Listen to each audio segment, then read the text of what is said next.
iOS 15.7-оор апдейт гарсан байна. Апдейтны хэмжээ бол 251 GB-тайгаар бол ирсэн байна. За энэ нь бол одоо ямар үйлний системээс, ямар гар утаснаас бол апдейт хийхээс хамаарж бол апдейтны хэмжээ бол янз бүрээр бол гарч байгаа.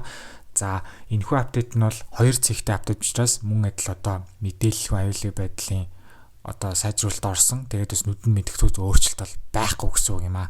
За тэгээд Apple-ийн сайтн дээрээс нь хэрвээ харах юм бол энэ апдейт нь яг ямар гар утсан дээр гарсан бэ гэхээр за iPhone 6s-ийн бүх загварууд, за тэгээд iPhone 7-ийн бүх загварууд, за Plus загвараар хэлж байгаа. За тэгээд эхний үеийн iPhone SE, iPad Air 2, iPad mini 4, за тэгээд 7 дахь үеийн iPod Touch дээр энэ апдейтыг бол одоо суулгах боломжтой байна. За тэгээд мэдээлэл аюулгүй байдлын кодны сайжруулалт учраас яг ямар одоо сайжруулалтууд орсон бэ гэдгийг нь бол харж болно. За хамгийн ихнийх нь kernel-тэй холбоотой байна. За дараагийнхнаас kernel-тэй холбоотой байна. 2 kernel юм бол орж ирж байгаа. Энэ юу вэ гэхээр одоо чиний үйлний систем дээр ямар нэгэн одоо зүйл ажиллахад арт талд нь бол одоо суур ажиллаж идэг маш чухал зүйл гэсэн үг. Тэрнтэй холбогдлолтой сайжруулалт бол ингээд 2 шиг орж ирсэн юм байна.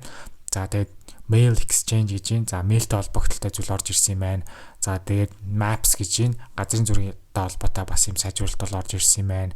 За screen time гэж байна. Screen time-тай холбоотой зүгээр орж ирсэн юм байна. За тэгээд энэ бол хамгийн сүүлийнхнээс.